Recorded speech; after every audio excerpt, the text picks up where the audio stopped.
Hi, welcome back to Orange Therapy on YouTube. My name is Julie. I am a professional counselor in South Carolina. And today we're going to be talking about emotions. Specifically, we're going to be covering the first chapter of Brenè Brown's book, Atlas of the Heart.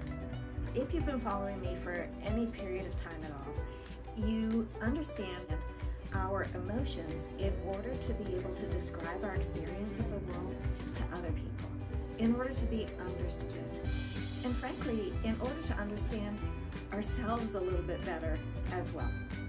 So today, what I'm going to do is actually cover the first chapter of Brenè Brown's book, Atlas of the Heart. We're going to explore the emotions that she describes in that first chapter so that we can understand them a little bit better.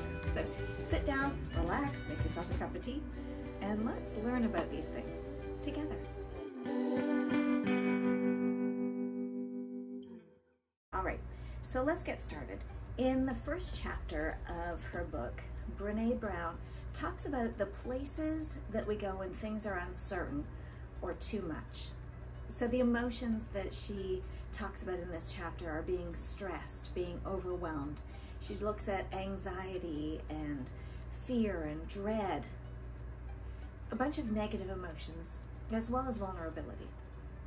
So being stressed is experiencing a situation or a demand that's beyond us. So we need some help in this situation. Maybe for a big event, it happens to be Memorial Day today, and a lot of people get together and have big parties on Memorial Day, and you might be in your kitchen and there's a lot of things to do and a lot of things happening, and you've got to have this dish cooked and that dish cooked, and you need some help. You know all of what needs to be done, but it's a little bit too much. The demands are beyond what I can do, so we might ask for somebody to come into the kitchen and give us a hand, maybe a few somebodies. That's being stressed. I bet we can all relate to a time that we've been stressed, right?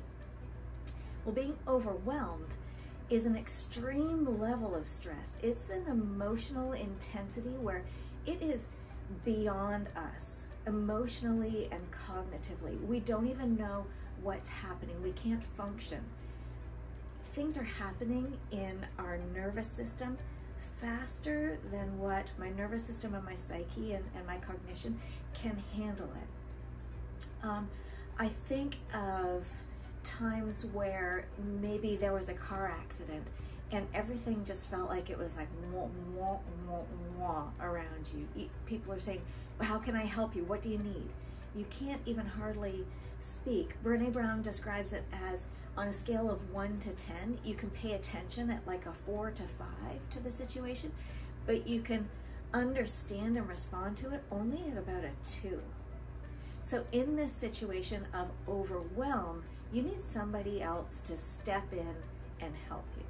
Does that make sense? So somebody needs to come in and do things for you. I remember a time when my daughter was in the hospital and a bunch of doctors were standing around and they were talking to me. And I didn't even know what to do. I just was standing there, kind of dumbfounded, but I was overwhelmed. It was more than what I could handle at the time. Anxiety is an escalating loss of control. It's a worst case scenario thinking and imagery. It's total uncertainty. In anxiety, we want control, but we don't have it.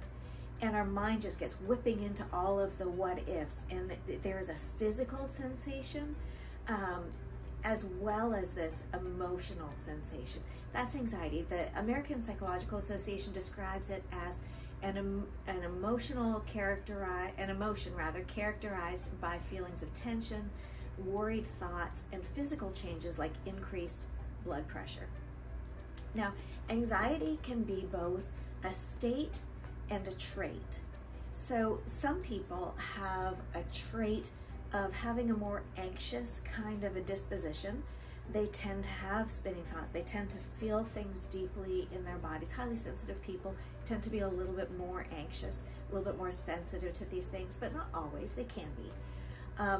So it can be a trait where it is inborn in us. This is just a little bit of how I am, and I really need to pay attention and learn how to manage my heightened anxiety, to be able to physically relax my shoulders and my gut, to take those deep breaths, to tell my autonomic nervous system, no, you are in fact safe.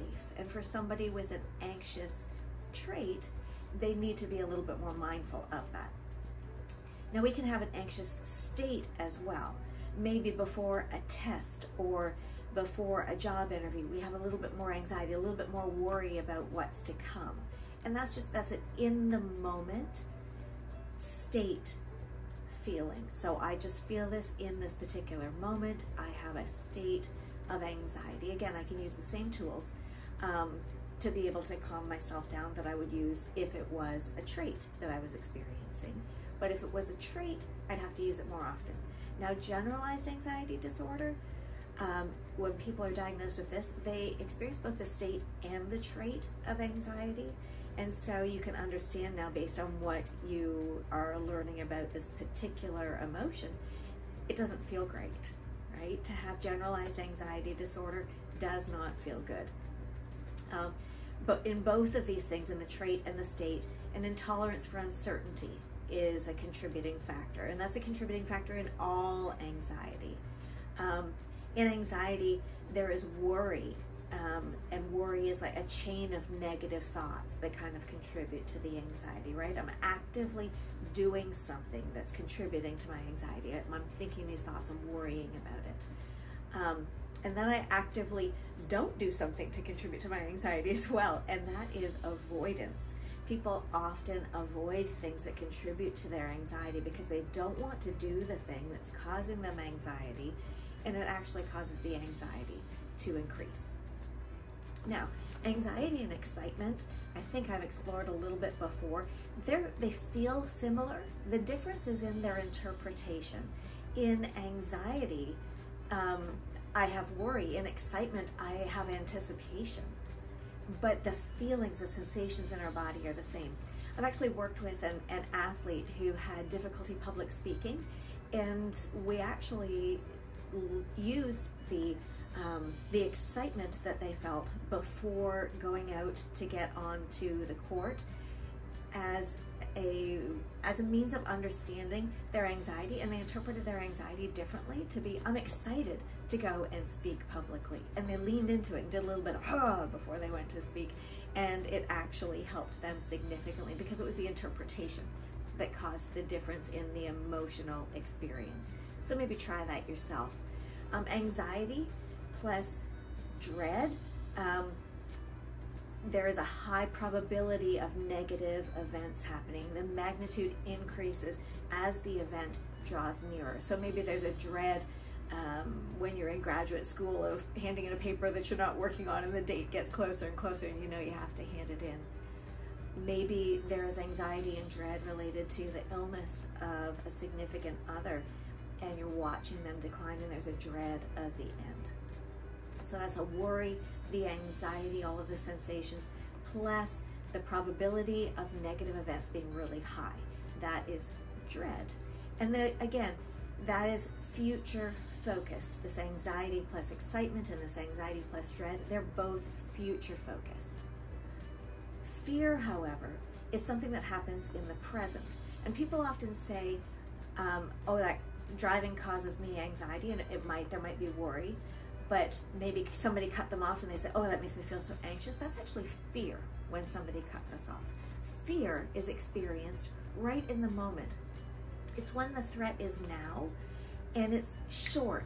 It is a response that we have rather than it being something that hangs on.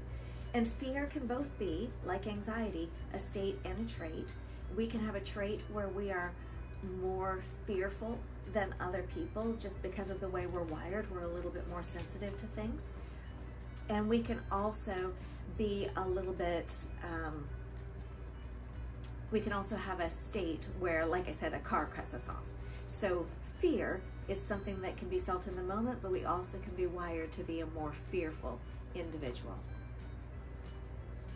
Vulnerability is the last emotion we're going to cover, and it is an emotion of exposure. And during times of risk, we experience this level of uncertainty, this vulnerability when we're experiencing emotional exposure. But as Brenè Brown discusses, we've got to be vulnerable to be human, to experience everything that there is to be human. Some things that require vulnerability, maybe a first date after a divorce, or intimacy after cancer treatment and recovery.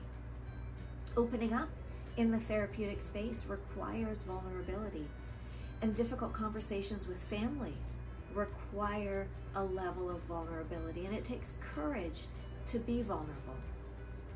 In our society, when people say vulnerability, they often think weakness. But as you can understand by the descriptions that I just gave you, vulnerability requires incredible courage and strength. In the words of Brenè Brown, and obviously a fangirler, vulnerability is not weakness. It is our greatest measure of courage. I hope today that you learned something. I hope that you can apply this learning to your descriptions and experience of life in the coming weeks. And I hope you come back here again to join me at Orange Therapy on YouTube, where as always, you are welcome, just as you are.